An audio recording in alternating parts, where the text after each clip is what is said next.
Namaste everyone. Once again, मैं हूँ वैन and we are on the new episode. हमारे शो का नाम है चाय पे चर्चा. We don't have the tea today because these guys are not tea drinkers, so it's a new generation. But again, once again, I'm very honored and thankful. I have founding members here, and I have Aparna ji, right? Aparna ji, I always mess up her name. We're going to be talking today about the Gurukul Sanskar program, which is going here for last 25 years. I have the instructors, I have founding members, I have some of the students who have been graduated, and now they are the instructors of the program. So once again, they've been offering the studies and teachings and the beautiful program for Sanatan Dharma, based on the education for our Dharma, Gita, Ramayana, so many things. I mean, I think I'm the one who's most excited about this podcast because I'm also a living testimony. I'm not a member of this program, but my daughter is one of the part of it. So HSNC में हमारी triangle community में एक बहुत ही बढ़िया programme हो रहा है, which not a lot of people are aware of, and a lot of people are moving here now. So Shirish bhai has been here for almost multiple decades, but this program is going on here for last 25 years. Which is a big milestone, right? It's almost बोलते हैं ना silver jubilee बोलते हैं. So it's almost you're touching that. This is the 25th year, and my daughter has been going there for last 3 years. The episode is not about promotion or anything. This is all about spreading awareness, education, how our newer generation can get attached to our roots, our culture. You guys have the living testimony here that can't be any better podcast. जब खुद students आए हैं podcast करने के लिए, they're going to be giving their own testimony. So this will help parents understand what is the importance of learning Sanatana Dharma, what is our Indian culture, how can our kids get involved to that, and what is the powerful gift that they're going to be getting after 12 years of graduating from this program. So with that said, I'm the most excited for this. I know you guys are too. But this is a beautiful program which is going on for last 12 years. I have Shirish bhai here with me. I'm going to start with you, Shirish bhai. So I'm going to, put you on spot. First of all, very, very thankful for you to giving me time and showing up here at our studio with RadioNyra. And I also want to thank RadioNyra for giving us an opportunity to record this, put it out. It's going to be aired on radio. And again, once again, thank you for Ravi Bhai for giving us an opportunity to do this. So, Shirish Bhai, to begin with, and again, we have to relax. Don't worry, this is Chai Pe Charcha. So just think about we're just relaxing and talking about the program. Imagine the teas in your hand and you're just enjoying the conversation. So, tell our listeners a little bit about your spiritual journey and what led you to start this Gurukul Sanskar program. Oh, sure. I try to be as short as possible. Sure. Because it's 25 years Yes. of journey. Yes. So when my daughter was about turning 6 years old, we were thinking that, how should we impart our traditional, our Yes. knowledge and education that we grew up in India and important, because we were not worried about she getting academic education. Yes. But mostly how can we give an opportunity to connect. So while we were thinking all this thing happening, I saw that a Swami, Yes. a Swami was coming to HSNC. Mm-hmm. So I decided to go attend the lecture because my background was up until then, growing up in India in Swaminarayan faith. Mm-hmm. Our family was quite religious. We grew up with certain rituals and practices that without even doing japas in the morning, we don't even get milk. For Yes. example. Oh, wow. So that was pretty good training and learning and knowing the religious aspect of one faith, which is the Swaminarayan Sampradaya. So when I saw that, I attended that talk, and I still remember the topic was karma versus action. Mhm. And I was so impressed because I had not been exposed to Vedantin philosophy Wow. and the Yes. talk about the scriptures, Mhm. because Swaminarayan faith is about Swaminarayan Bhagavan and the practice of that faith. So after that, I'm like, Swamiji, please don't stop, keep going, because I want to hear more. I want to hear more. Yes. I purchased some cassettes that they were selling, and one of the cassettes was like, "Just do it." The title Yes. was so catchy, and choice is yours was another title. Then time management, mind management, those kind of topics I heard very first time, and I realized that there is something more than just rituals. The Vedanta philosophy is really deep, Yes. and we can learn from it, build on it, and that it can really help in day-to-day life. Nice. So that's where I met one of the friends who was also attending the talk. So after the talk, we were chatting in the parking lot, and he said, I know somebody who has moved in our area, who is Okay. associated with Nyra Mishra, Okay. and Nyra Mishra has this nice Bhandari program. So that really connected, in my mind, because Aparna and I, we were talking about and thinking about what should we do Yes. for our children, right? Nice. And that kind of God-sending kind of connection, So right? Aparna ji has been involved since day one. Yes. Oh, so she's also a founding member. Okay. Yes, she's been involved Nice, with day one. nice. So we talked, and then he introduced the person who had moved here Mhm. and the Nyra mission. And we had a small group of our friends get together, meeting, and see what we want to do. Nice. Okay, so that was the kind of a root, cause and meeting at the Swamiji's talk, and that's how it started. So initially we just said, okay, let's get our friends together. Nice. Whoever want to send their children, can come. Yes. And prior to this happening, Aparna was already teaching, Gujarati and Nice. some of the Ramayana stories to younger ones at home. Wow. So this kind of came together, and that's how it started. So my spiritual journey actually started there. Oh. Because I got exposure to Vedanta philosophy and the Nice. teaching from Upanishad and the scriptures. And at that point, I decided personally Nice. that this is presenting me an opportunity Ah. to learn and grow myself spiritually, and go beyond what I had been exposed to prior. Nice. So as a family, we took that, okay, let's learn together Yes. with our So children. you were looking yeah. for something to get your daughter enrolled, but you yourself enrolled yourself into something. Correct. And set up a program. Wow. And That's at a that beautiful- time, this is back in 2001. Oh. Okay. We didn't have any such programs in the area. Okay. So we decided, okay, let's launch a Bhandari program under Nyra Mishra. Nice. So that's how the journey started. So how long have this program has been running, and how has it evolved over the years? Because everything starts small, then it grows, then you're at the peak and you feel like, oh, it's going out of control. Now you need to structure it. So how have you guys evolved this program over the course of 25 years? So when we started, like I mentioned, Mhm. Bhandari was already a structured program. Mhm. Ran by Nyra Mission for many, many centers throughout the India as well as throughout the world. Mhm. So that gave us that foundation, Okay. to start something new, because our background was, engineering, Nice. IT, or professionally, right? And then the normal growing up, Yes. whatever you learn, picked up in the environment.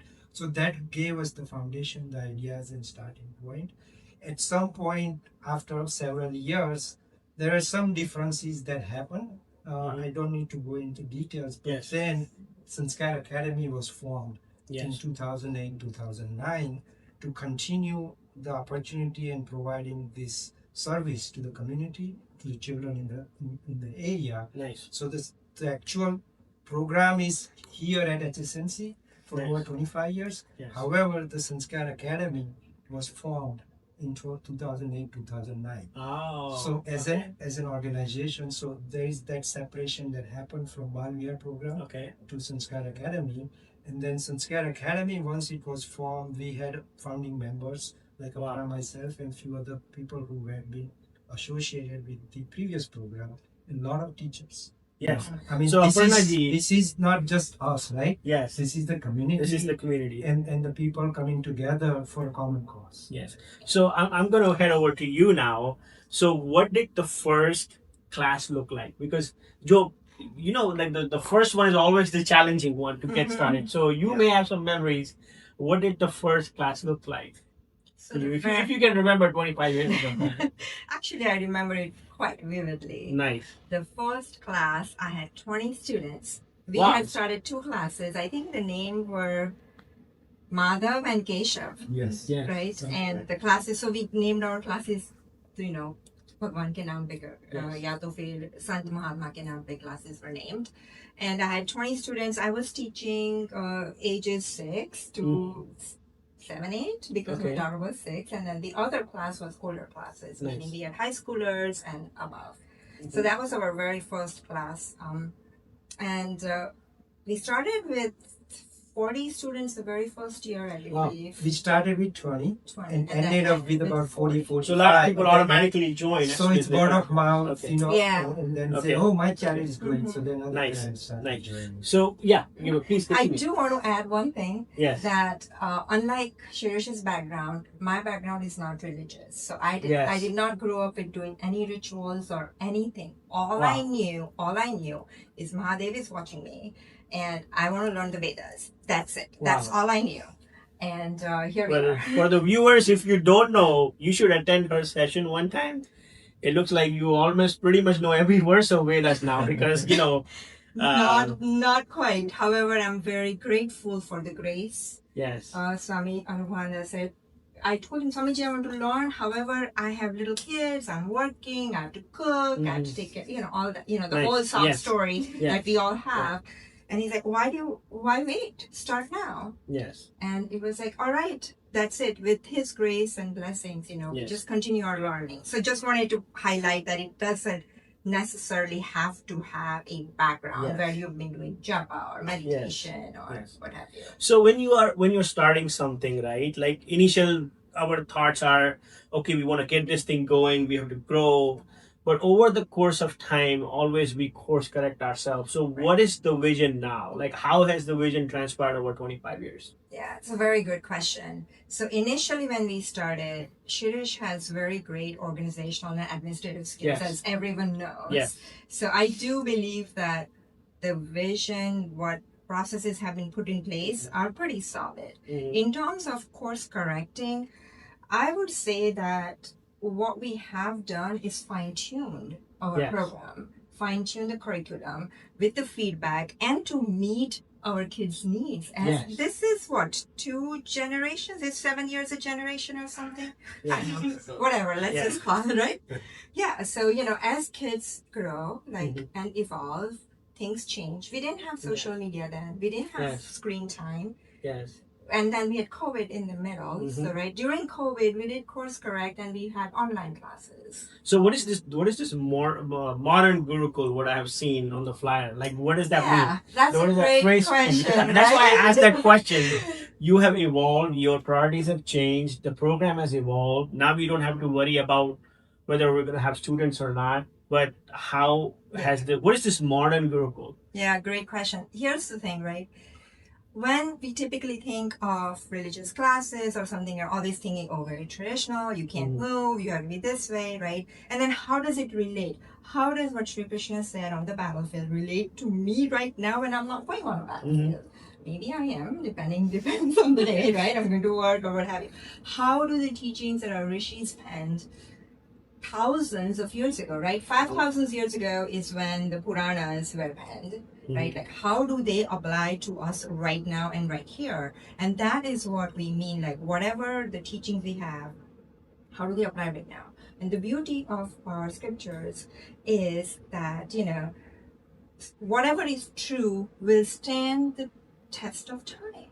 Yes. We just have to have the vision to apply it and see, hey, like if you're looking at a piece of art and it is here and your height is over here, you may be looking up here. Yes. Maybe align yourself to the vision that at the level that the artist was when they painted it, or a poem that they penned it, and you will get the essence of it. Yes. So what we're trying to do is just like focus. We're not doing anything special. Trust me, our rishis have done everything perfectly. We don't have to improve upon perfection. What we are simply doing is, hey, let's add another step so we can look at that level. Basically, the ingredient is there. You just need to know how to cook it and enjoy the meal, right? Yeah. And on the other end, we are also trying to bring in the technology that's available to make it easier and accessible.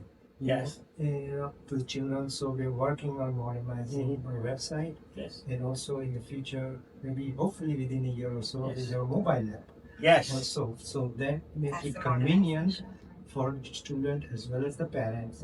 Because today's day and age, life Yes. is so busy, right? Yes. And if you don't catch their attention quickly enough, Mhm. then you lose it. Yes. So it applies to the parents as Mhm. well as the students. Yes. And I want to add one more point to Yes. our own journey, Mhm. which Aparna talked about the Swamiji's part, Mhm. right? So we have still continued our journey. Yes. You know, as far as spiritual learning, evolving is concerned, we are attending camps, retreats in India. You know, Oh, spiritual is it? retreat. Okay. Last year we went to Rishikesh and stayed in an ashram for a week. You know, so what I want to send the message to is it's just not for the children. Yes. It's also for adults in our lives that we, whenever we get an opportunity, we should also take advantage of that Yes. and learn this lifelong. Yes. So I specifically have lots of questions for the parents down the podcast as we go, because I know you guys conduct a pretty good session when the kids are in the class. You conduct a lot of reading books and all of that. That's what my wife attends to. So let's go into the detail. I know. So now we know Gurukul, 25 years of history, well-established program. It has evolved, it has grown, things have changed. uh, who are these classes designed for, right? Like, if you can walk me through, like, I understand it's from the student like grade 1 to 12. When I first joined, I did not know this concept.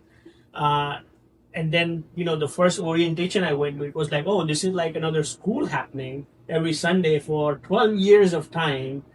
And the whole region, what I understood, is so big. The program takes you all over the place and everything. So, how do you structure these wide range of 12 years worth of study, and what's in there? That's a great question again, because you would think that, okay, oh, first grader versus 12th grader, Mm-hmm. 12th grade versus me, right? Yes. Like, if we think about things in hierarchy, Mm-hmm. because that's how material sciences are. In spiritual sciences, we're all grade 1. Yes. Let's be all very clear, right? Yes. And then we slowly move up. However, what we are doing is, let's say from grade 1 through 2, first and second. First, we introduce students to like simple concepts of morals and values through Hitopadesh or Panchatantra stories. Yes. Then we go into Ramayana.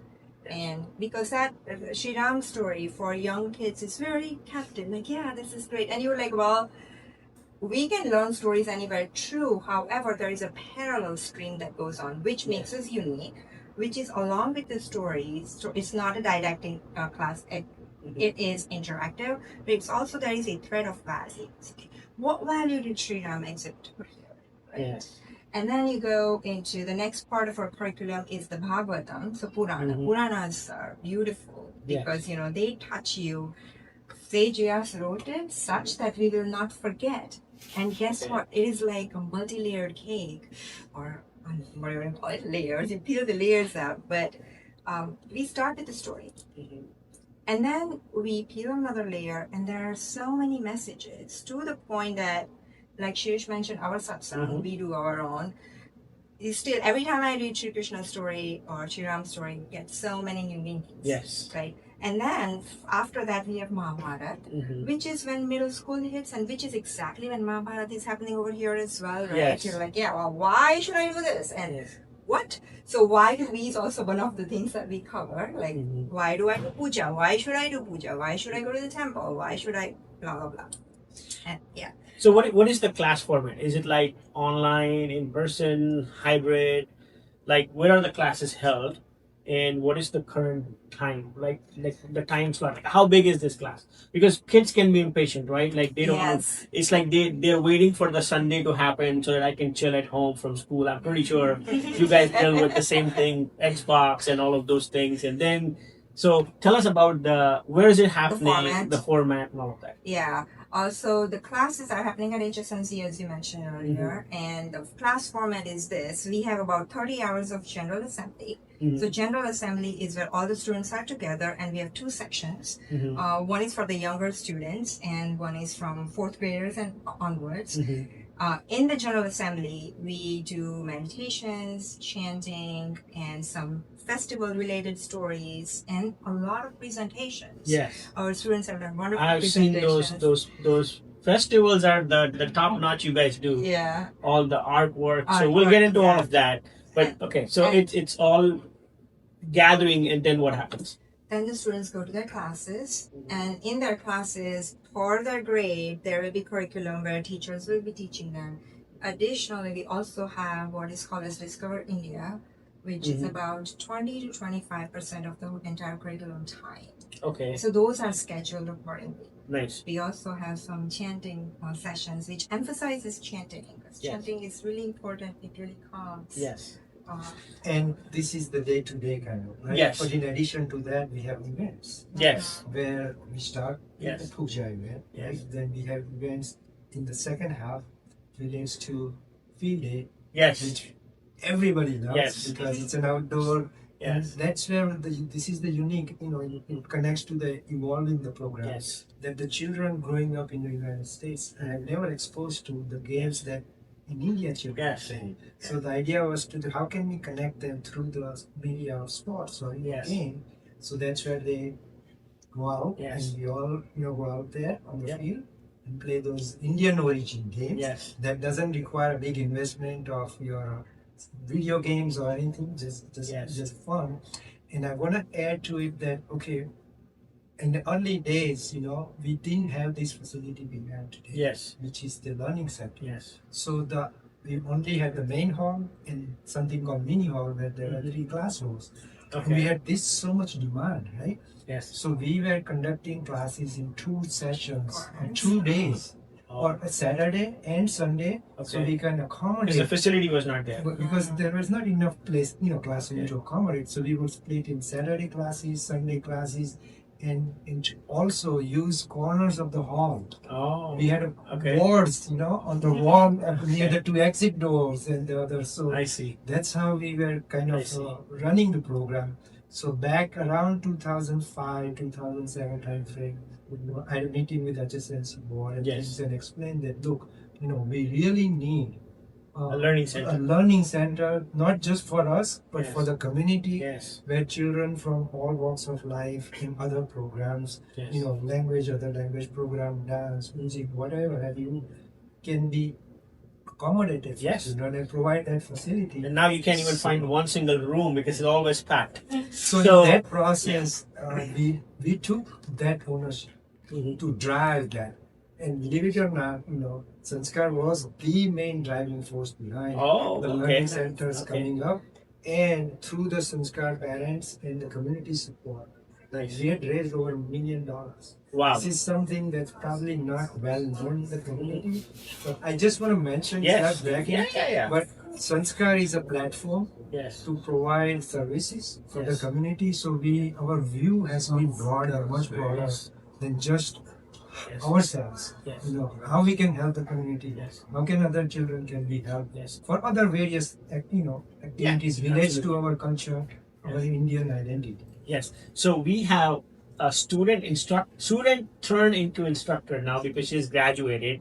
I want to ask you a question when the kids come and join this, do they need to know Sanskrit, Hindi, Sanatan Dharma before joining? No, so the kids really don't need to know anything. When I started the program, aside from what my parents had taught me, I really didn't have a lot of experience. And right now I teach the youngest class, so first graders, and a lot of times they come in with nothing. Yes. We do a lot of different games with them, we do a lot of arts and crafts with them, so we start them off really slowly, and then they kind of build into the more value-based learning. Yes, and I can vouch for this because my daughter had no clue. We tried everything, nothing worked. But the moment they start learning about how evil Ravan is and all their stories, they are so happy about it that the Ravan was killed and all of that. So that's where her things started moving on. So I understand this is like a 12-year program, right? Like 1 to 12 grade. How do students typically complete this journey? You have done it all, from the first to the 12th grade or whenever you join. How does this journey go? What is this full journey all about to you? For me, at least, so I started in 3rd grade when we moved here to North Carolina, and for me, it was kind of like you said, it was alongside school. So every Sunday morning, I was also going to Sanskar. One thing that I really loved is because you're in the same class and you're grouped with your grade, it was really easy to make friends. And so coming in every Sunday morning and seeing the same people, it was nice knowing that there were people doing the same thing as me. And like Aparna talked about, we do all the stories when we're younger. And that was really nice. A lot of my savebooks would kind of end class on a cliffhanger. That way you were forced to come back the next time. You needed to know what was happening. And then I think that at that point, like, you get so much experience with the stories and you learn to really love the savebooks that are there and like your classes. And by the time you hit high school, I think you want to be coming back. Most of my friends wanted me to come back, and we were really excited. And then going into 12th grade, you get to be in Aparna's class, which is always really nice. And then you get to actually go and be a Yuva Sevak. And so when you're in 12th grade, class is a little bit earlier in the morning, so that when the younger kids come in, you can go and help out, and it's really nice doing something like that too. So I think there's plenty, like, I think we transition well by the time we get to 12th grade, and you definitely want to be coming back. It pretty much becomes like anything you do for 10 years, you're a PhD at that. So you're doing it for 12 years, so you're pretty much... Shreya can also... Yes. So I'm going to come to you as well. So I have lots of questions for them, trust me. So hold your thoughts. So I understand, like, this program is led like with the volunteers, instructors. They're all volunteering, right? Which is the big thing, to commit something. Because I volunteer for this radio show Saturday, and it's a big sacrifice because at Saturday I have to go out, plan, chill, but now I'm stuck on the radio, right? So how does this happens behind the scenes? Because सामने तो बहुत easy दिखता है, but कुछ भी करने के लिए I did a lot of programs. It's so much of work. So how do you guys involve with that? So like organizing and starting a program like this requires various strengths. Yes. One, and not everybody is equipped to support in every way. Yes. Like Aparna earlier mentioned, that my strength is good at organizing, managing, communicating with people and bringing them in and explaining the same aspect. But if you put me in the class, I would struggle, right? So that way we have clear divisions in terms of the support and what volunteers can do. So we have teachers. And then we have administrative sevaks. And then we have special sevaks who are interested in not teaching the entire curriculum, but like it was mentioned, history, for example. So they focus on history. We have arts and crafts sevaks who are good at doing the arts and crafts. So they focus on that. So that's how kind of it's a division of labor with bringing in their strength. And what they can offer to the community and the children. So over the years, we have had, we were just trying to, before this program, trying to figure out that the stats, everybody loves stats. And what numbers should we have ready so we can share them. So we have had over 150 parent volunteer, those with teaching, with administrative, carpool, you name it, right? Because to run, it takes village, right? To raise a child. And more than 2,000 students have gone through the program. Now, that doesn't mean that everybody's completed all 12 years. This is the enrollment point. And then we keep the class size to be about 25, no more than 30. So from that perspective, every year the graduating student class has been about 20 to 25. In 1 year, we have 32 seniors graduating. So it's a big commitment from all the sevaks and volunteers. Like you said, you gave up certain things to be here on Saturday. Similarly, our sevaks or volunteers have committed their time and effort to this cause. So Aparna ji is managing all the spiritual side, like the teachers and curriculum and all of that, and there's a whole team working behind the cover. So we have committees. Because the reason why I asked is because lots of parents always ask me, hey, I want to volunteer. So there is an opportunity for everybody to come join this program, see how it runs.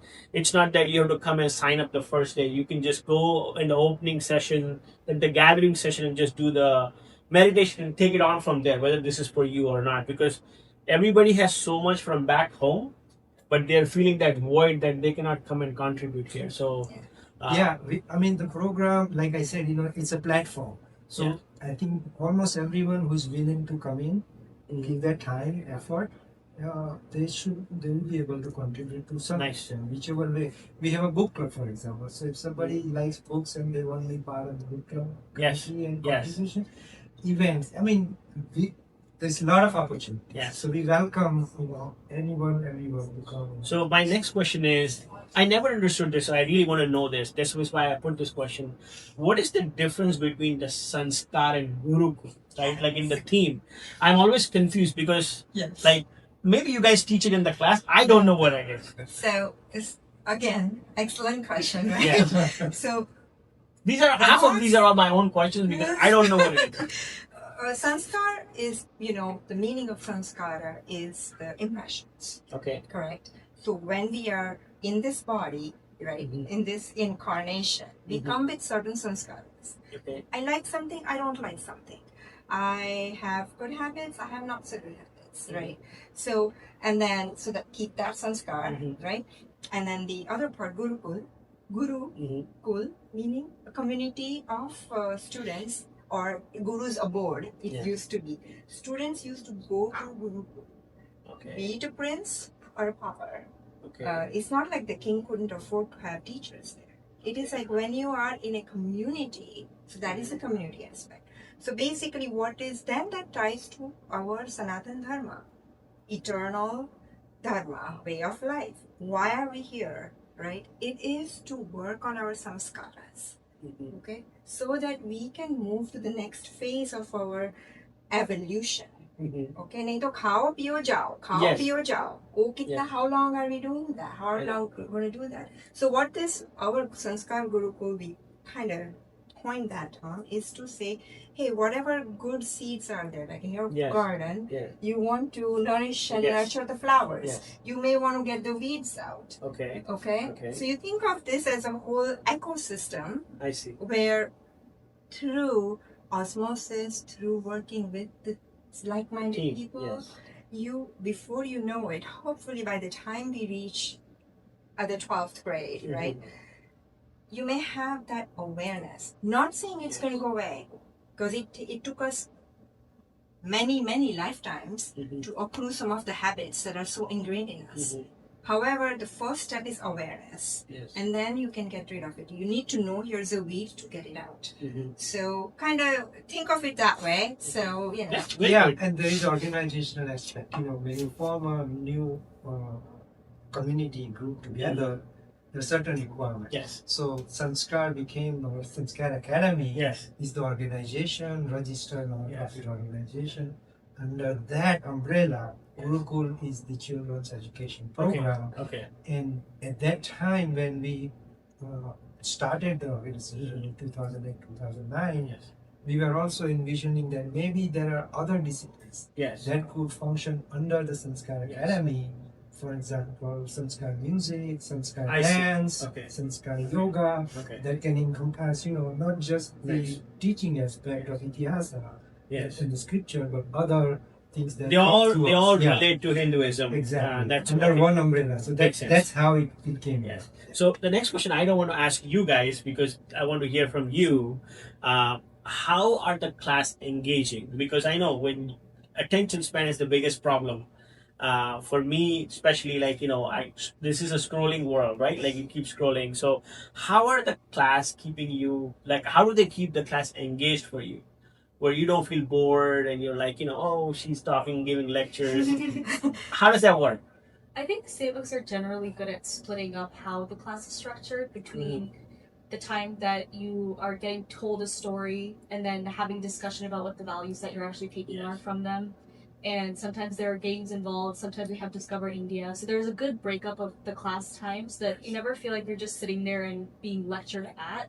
And the stories themselves, by nature, are interactive because you're taking so much from them while you're being told them. And then, like the being left on cliffhangers, and your attention just kind of gets pulled in through the different parts of class. Very nice. So this is coming from the student itself, because if I ask you, you may, we're going to come to you. So there's lots of questions. If you ask me, you can't answer. Yes. So that's why I wanted to ask them, like, how do you keep yourself engaged? Because, sometimes it could be boring for them. Like, I don't want to sit there and listen to all of this. So is it interactive? So you feel like that's what it is. Okay. So now I want to go to, like, we were at 30,000 feet. Now we're going a little bit down to understand how kids actually learn, right? So when parents hear religious classes, right, they will be like, oh, Sometimes they might feel, oh, is it prayers and bhajans?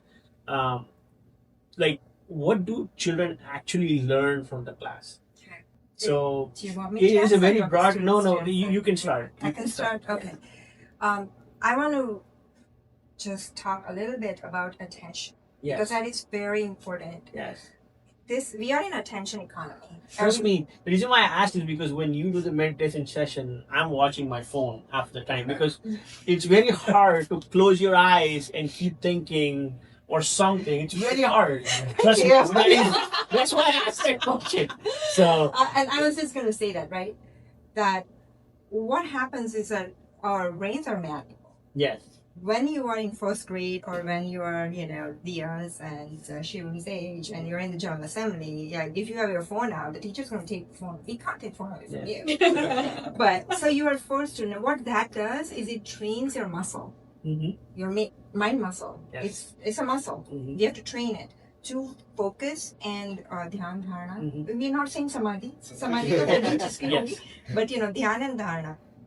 So that is how we would say we want to also work on giving support to that muscle where our attention stays, right? So I'm going to start just say that for the attention piece of it. Okay. Yeah. So beyond prayers and bhajans, like the stories, what practical lessons do they learn from the class? Very good. Debates. Okay. For example, Karna. Oh man. Yes. We all we always have camps. Yes. Right. Abhimanyu. Right. Yes. Why? And then also, what happens in those debates? All the current events come out. Okay. Like, okay, we see Duryodhan. Okay, who in this current event in our current world represents that? Like, okay, and then over time we find out. Wait a minute. The stories are the same. The actors have changed. All right. So they're saying there is nothing that is in Mahabharata. Yes. That hasn't happened, right? And it's like any situation you see, you can always find an answer for it in the Mahabharata.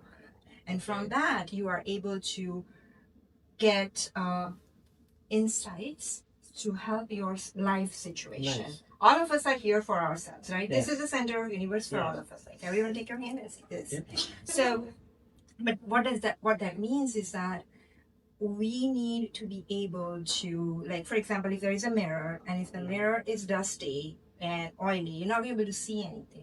What our classes do through all these different activities is that let's clean Shri Guru Charana Sarojaraja. Yes. Nijamanamu Guru Sudhari. Let's clean up our mirror so we can see where we are. If you know where you are, then you can get to the destination. Okay. If you yourself are lost, then you're going to be fumbling through or you're going to be struggling through life. Life was never meant to be a struggle. Life is meant to be go with the flow. Yes. So that's why my next question revolves around that. Is like, the program covers Ramayana, Bhagavad Gita, Mahabharata. Correct. There's so many things. Like, how do you introduce these? Because when you look at these texts, they are written in Sanskrit and all that. I can't even figure out honestly. But but how do you relate this to a 6-year-old child versus a 16-year-old? Like, how does that work? Because there has to be a magic recipe to this. Like, how does this happen? My daughter doesn't even tell me what she does in the class. She's like, you don't need to know. So that's why I'm asking, like, how does this happen? So for a story, let's say if we take Hanumanji's story, okay, for example, so if we are teaching, let's say Naina is in our class and she's teaching Hanumanji's story and she's saying Hanumanji is flying over Lanka and runs into these obstacles. Mainak Parvat comes up or Sursa comes up or Simika comes up, right? That's for a 6-year-old story. Okay, we saw that, all right. If we are telling the same story to a 12th grader, say, all right, what does Mainak Parvat represent? Okay. It is, oh, that was a rest. That's a resort. Oh, once I go rest, if I have a task to do and I'm going here, there and everything, I'm losing sight of the task. No procrastination, continue. Sursa, I love that. Because that for an older kid is like, oh, what was Sursa doing? She was a asura, or mother of snakes actually, who had the power to grab a shadow and hold on. I think Simika, Sursa, all of those. So what does that mean? That Hanumanji was not able to go until he fulfilled some of the requirements. Mhm. So for us, to me, I would say Sursa right now is your social media, is your Nice. phone. Okay. It is shadow. There is nothing on it. It is Maya. Once you open it, you have all these apps that grab your attention. Nice. Right? Nice. So I just took a very small example Yes. of a very small story Yes. to give an idea of how this can relate. And then honestly, in the older classes, we are just there to facilitate. Even in the younger classes, we tell stories and facilitate. Kids want to talk. They love talking. Yeah. Right, yeah. So we just give a nugget and see where it goes. Yes. So is there any take home exercise, or do you need to go home and do any homework? So when we were younger, we had a lot of these activity books that you get at the start of the class, and so they go through the stories. When we were really little, we had these like coloring pages, so it was just to kind of tell, like, make sure you remember what actually happened in the story. There were like word searches, small puzzles. But as you get to the older classes, like right now, most of what we do is we're assigned like a few pages of reading over the week, so that once we get to class, we can actually have an engaging discussion about what we've read. Yes. Does it make sense? Like, how does that impact our daily lives? Nice. So I know that art class, and can you tell me about, I think you can tell me about that. You might have done it already. There's like every kid has to bring some art, and there's like you have to draw something. Tell me something about it, because that eventually becomes your t-shirt. What is that? In fact, you're wearing one of those. Yeah. So the artwork process in general, it's just an opportunity for you to express your creativity. And so any student can, in any grade, can basically, they go home, they spend a few weeks working on their art, which is another way to show your devotion. And Nice. then they come up with these beautiful designs, which you see on our shirts, on the yearbooks. And pretty much everyone's artwork is displayed somewhere in the yearbook, somewhere on a shirt, all throughout. And then that also gives you like a sense of accomplishment. Like when the yearbook came out, if I saw my artwork, I felt like, wow, like, I'm an artist or something, like I felt proud of myself. You see it on a shirt, you feel proud of yourself. And so it just gives you like a really nice feeling of, oh, hey, I did something, you see your impact there. Nice. So, and if I may add, what we do is, we have a puja, right? So we rotate the deities. So for that particular year, whichever deity we do puja for becomes the prajna for that. so For example, this book, Yes. right? In this book, so this is the yearbook, and the artwork. This is actually student artwork. I know. Which you Yeah, see the I've seen front it. and on the back. So all these kids who are graduating, there's a book which comes out at the end of the year, and my daughter tells me this is when we did this is when we did that. So this is from 24-25, the last year. So again, at the end of the year, you get this book too. I want to keep moving on this one. So alongside all of these school programs and this all of these things happening, if the parents are unsure, like what would you want to tell them? Like, why do they need to come? Yeah, so my biggest thing is like you can't say no without trying something. And so the biggest thing is, give it a shot, right? If these like values are so important that it's like once you do it, you realize how important it was the whole like all along, but you don't realize that until you start, right? Yes. And so, give it a shot, if your kid loves it, which I loved it. When they love it, right, then they're gonna want to continue. They might be asking you. They'll be sharing stories with you. If they don't, that's their choice, right? At the end of the day, it's about like acceptance, and it's everyone's path journey is different. But give them that shot, and then let them understand these values. It helps them a lot. Yes. It's helped me with school, with my own relationships with my parents, my friends, siblings. And so it'll make them a better person, like 100% guaranteed. Yes. So beyond the religion aspect of this, right? Like, how does this program help you in building like confidence, character, leadership? Now your head is spinning like a spaghetti, like at this age. Like, how did it evolve you in this program? I think it really helped with just my general confidence and my identity. I think especially in middle school and early high school when you're meeting a lot of different people for the first time, and their exposure to you could be their first experience. Nice. There's sometimes loss in finding what your culture actually means to you. I think subconsciously having a carved out day and time every week that's dedicated just to those stories and just to your culture feeds the importance back into you a little bit. So I think that gave me a lot of confidence in Nice. who I was, especially when you're growing up separate from the immersive experience of going to India. I think you get enough experience to build the community that you're around as well. And the kids that you're with in class share very similar experiences, Yes. so then you can bounce on and lean on them too. So you tell me about the peer pressure. I'm pretty sure there might be some competition happening, or the friends you made over the course of years, because years things are different, but then you naturally, because you're going from one grade to the other, you see them again next year. Did you build any friendships, or did anybody of you build any friendships? I believe like you guys are all friends now, but any particular thing that you can tell us about? Yeah, so like the other kids in your class, they're all going, like she said, they're all going through the same issues as you, but they're also all there because they want to learn more about themselves, their religion, their culture. And so I feel like you're finding a group of very like-minded people who are going through the same experiences, and they're trying to apply the same things that they're learning in class to their like same very similar school lives.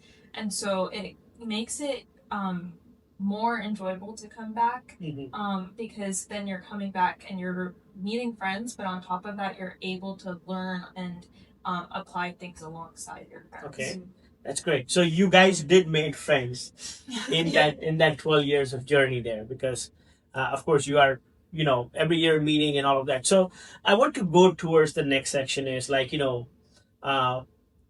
like how does these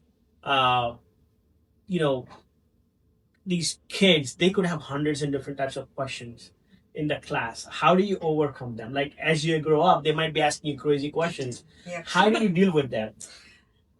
Very honestly and very transparently. Okay. Most, like I mentioned, all the answers are in our scriptures. We just need to learn. But then also you have to see if a kid is, if they have the ability to digest it. So for the younger classes, when they ask, Bhagwan karte hai, Bhagwan does everything. As they get into middle school, it's always like, why, and why not, right? Those are the types. So in that case, you engage logic. There is a lot of symbolism in Hinduism as well. So that kind of gets the logic going. But we have the foundation of bhakti, because we all want, need, and depend on love. Love is God. Love is Bhagwan, correct? So on the foundation of bhakti, when we slowly stack these answers, it does work out. Nice. And for the teachers, we have teacher enrichment sessions before the year starts, and we have a lot of FAQs. We bounce ideas off of each other, and there are always two teachers or two sevaks in the classroom, so they can also bounce off ideas. Yes. And then we have wonderful youth. Yes. We also invite Swamiji's to address and Yes. For satsang. for yeah. satsang during those enrichment sessions. So how do you handle like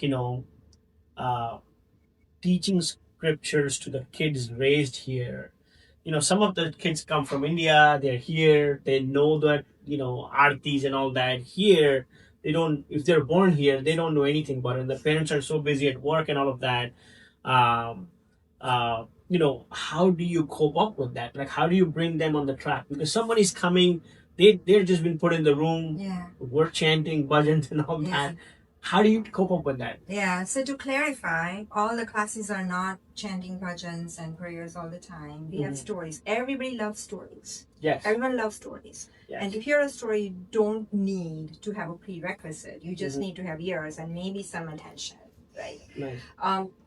In terms of what, if they don't have exposure to our culture and what, that is fine, because spirituality there is no prerequisite. In fact, Bhagavan Krishna says that your spiritual journey starts from where you left off before. Okay. There are some really young ones and like, wow, you know how you say, oh, that's an old soul. Yes. Right? And it's okay. We all start from where we are. And I don't know if Shivam or Diya, you want to add something in terms of how you took it when you first heard the story. So that's actually my next question. Anybody who wants to pick on this can go for it. Take us back to, what do you remember the first year when you joined?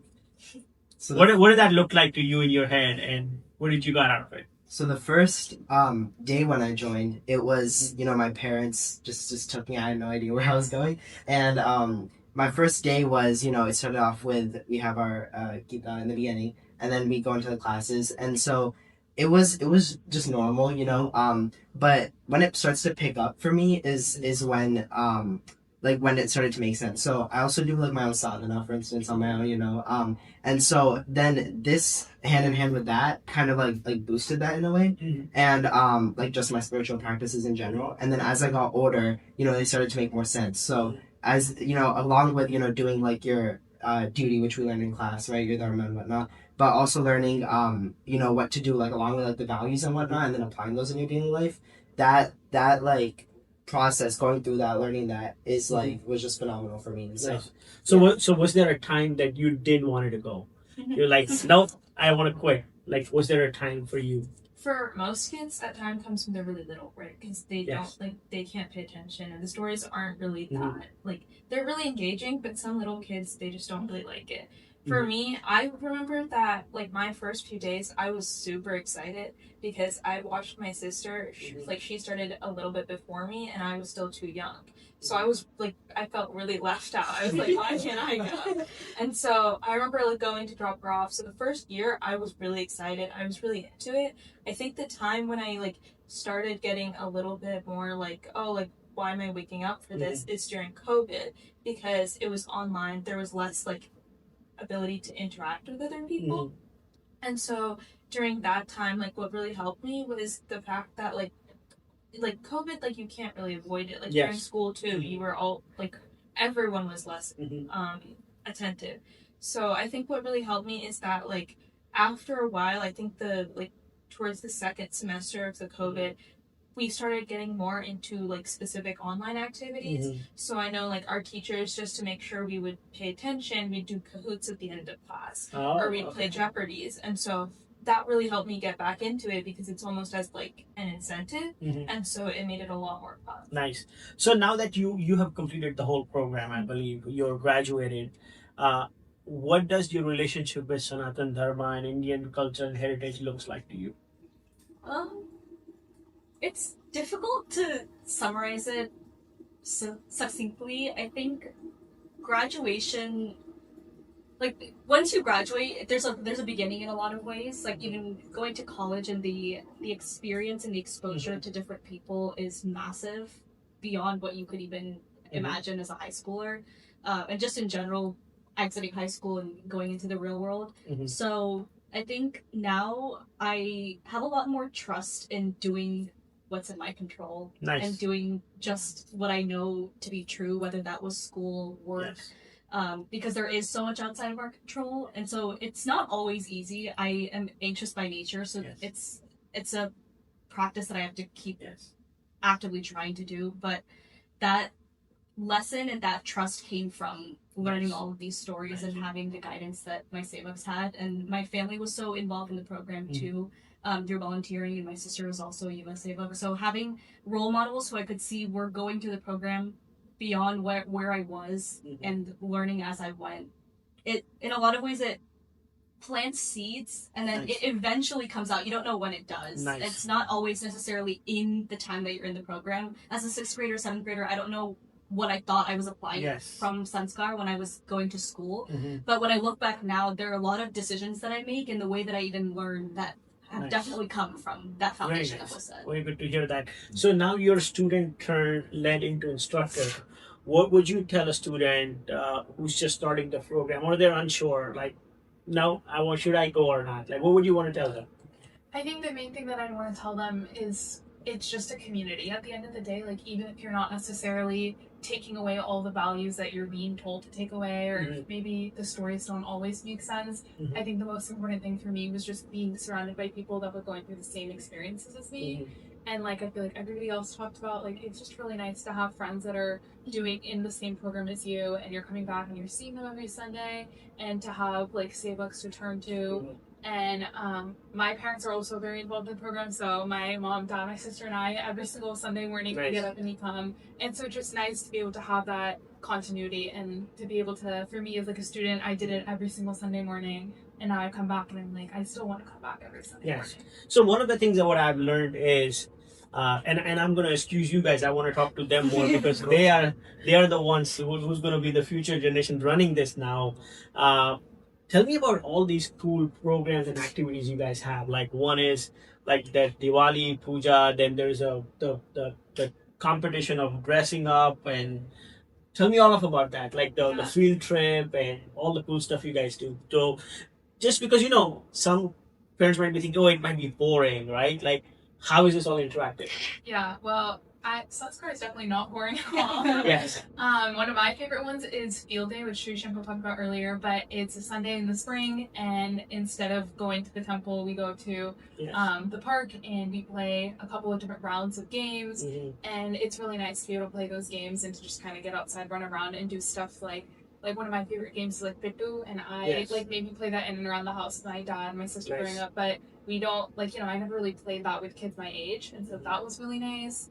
And then the other one that I really like that I didn't really like when I was younger, but I learned to appreciate it when I was older, is Diwali dress up. And so for Diwali, you dress up and you can pick any of the characters that you want, or you can pick like somebody from like modern day history, and you dress up and maybe you can go on stage and talk about them a little bit. But it's always nice to see people actually dressing up and like getting into the costumes. My daughter actually won last year. Oh. So I know about it. How keen she was to buy this. She actually brought the Trishul she bought something, she made the Trishul, she painted it, she did all of that good stuff. So that's a yes. So maybe she will say yes, go for the it. Brahmalok experience. Yes. Naraji Brahmalok. Oh yeah. So every year we have Cool Fest, which is the big, Cool Fest. yeah, right, at the end of the year culmination. And so I was talking about community, but there's also the competition side, the competitive side, which people like, it's there. And so that at the end of the year, it's a great event. You get to showcase your knowledge, play games and whatnot. But last year or 2 years ago, we had this thing we had a Bhakti Fest, which was where the students put on plays. And so you took the stories and you go on stage, you apply them. And the way it was set up was Nyra, which I had the opportunity to play. Yeah, he was taking us throughout time because he's a sage. He's not bound by time, and so he was taking us through time. And then the stories were being played by all the classes. You had the first graders doing their stories, and then you had the 11th graders doing their stories, and then even 12th. Everybody doing their stories, and so you take them throughout this thing. All the adults were there, parents were there, and it was beautiful. Like everyone, like nobody like forgot lines or anything. It was just the grace was just flowing through them. It knock on wood, everything went really nicely, and so it was just like a beautiful expression of what we learned throughout the whole year. And then that also shows that the kids were paying attention the whole year, right? Mm-hmm. They weren't just going to the class, sitting there, bored. But every single kid learned something because every single kid had a role. Every single kid got to do something, whether it was like audio design, visual design, whatnot. And it was beautiful. And then we even got to play like instruments and stuff. We have our bhajan clubbing, right? So Lingash to come in. So there's all sorts of opportunities to express yourself, whether you're creative, whether you're logical, whether you like to memorize information. It gives you a chance to shine and express. Nice. So you also get that Cold Stone gift card. Just you guys have like almost 12 of them. So my daughter saves them every year, and she that's what she never wants to miss that because of the Cold Stone thing. So before I run out of time, because we can talk for hours here, I want you guys to explain what's next. How do you enroll, right? So I know there's a session which happens for the parents. I'm pretty sure lots of people are going to be curious about how do I get enrolled, right? Lots of people are moving here. They have no clue this is happening. This is why I'm doing this, because it can go out, and thanks to RadioNyra and also Ravi for letting us do this, because this is the whole reason it's going to the air for everybody to know, right? So walk us through what's coming in upcoming weeks. So the process that we have been using is that in August we jumpstart the upcoming year's activities, and as part of that, initially we would have a registration for the returning students first. Okay. And then we have the parent information session that we conduct and invite all the prospective parents who are interested to come and learn about the program. Okay. Not just blindly because my friend's kid is going, I want to send my child. Yes. Because it's important that they understand what the program has to offer and what their role and responsibility is. Okay. Because this is not just Sanskar, send my kid to Sanskar or any, don't treat this as like academic studies where you send your child to math class or whatever, because this is a lifelong learning. As a family, you have your values that you want to make sure your children learn certain way. So for that, we have this Nice. information session to let parents know what the program is about, go into deep in the curriculum, and then we also provide information about the Nice. new parents registration, class timing, and So basic when requirements. is that first parent session this year? It's going to be on Sunday, August 23rd. Okay. from 10:30 to 11:30 Okay. in the HSNC main hall. Main hall. And then when does the class start? Like I feel like this is the school calendar year we follow. The good thing about this is you get to enjoy all the long weekends, so you don't have to worry about that. Yeah. So tell me a little bit about that. Yeah, so I'm So, going to defer to Shirish yeah. on the schedule. Basically, we start the classes almost middle of September. Okay. HSNC has a Ganesh festival. Yes, this year So they're we going try to to be, yes. coordinate with that because we don't want to overlap Yes. the conditions. So most of the years right after Ganesh festival we start. This year Yes. because of this Adhik Maas, Yes. there's overlap, but we worked out. So we will start from September 20th till the second Sunday in June. In between, we observe the main holidays like Thanksgiving, Nice. winter break, and spring Nice. break, Okay. and Memorial Day. But Okay. otherwise, So immediate thing is August 23rd. right. If you want to go learn about the sessions, what happens, what not, you can learn about the whole, the program. And then you can also register because the classes go full pretty quick, Right. is what I've learned. Because, last minute everybody reaches out to me, hey, can you help and all. I'm pretty sure you get the same. So I think the process is to go online and register. The process is to submit the enrollment request, so that way we know, we collect the data that, okay, so many parents are interested, we Yes. look at our existing openings and stuff, basically try to accommodate as many students as Nice. possible. And that has started Increase now. the size. That has started now. The registration for returning will start next week. Okay. So by the time we have the parent meeting, we have some idea about Okay. how many openings we How many new students can enroll? And the in? enrollment form is online, right? So everything is online. We've switched over from paper form registration to online registration. And the fee, I believe, is like very nominal. What is the fee structure? So the fee structure is basically 300 per student. And For the whole year? For the whole year. Okay. And that includes the cost that we bear. The in bag, terms the of books, exactly, the the trips, material everything. cost, Cold the stone facility, And the $25 cold stone and card. the cold stone card, all the Forget events expenses, the food and everything, Nice. like we mentioned, this is all run by volunteers. Nobody's getting paid or anything. So Yes. the money that comes in, is only spent on the program, also the rental that we have Yes, to of course, yes, HSNC. And over the years, whatever additional money that we have had accumulated, we have donated to HSNC. Nice. Yeah. Yes. So I want to go back to them. If you want to give one message to every parent listening today, what would that be? Any one of you can pick this. I think for me, the main thing is that I think like Shreya was talking about earlier, like maybe I didn't apply the values that I was learning when I was younger, but now, especially now that I'm in college, I definitely see myself applying some of the values that I learned. So even if you're not necessarily figuring out what you're supposed to be learning and what class is supposed to be teaching you in the moment, it'll definitely come back. Nice. And I'll close with the last question. What does the success look for you when the child completes 12 years of their program? This is for you guys. This is what success looks like.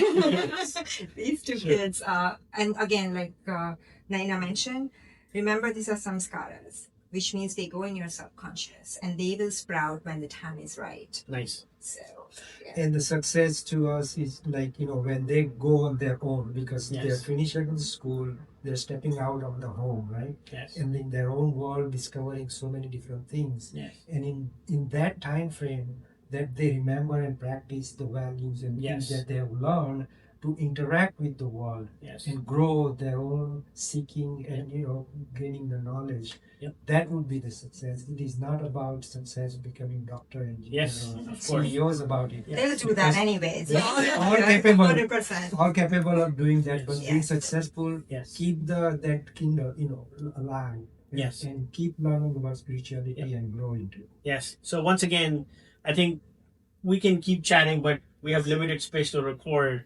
Otherwise we can keep it for hours. So one thing what I will say is, what I've seen in the kids is they are much calmer. They're much more, chill. They know what they're doing. You can see, and they're much more mature when they come out.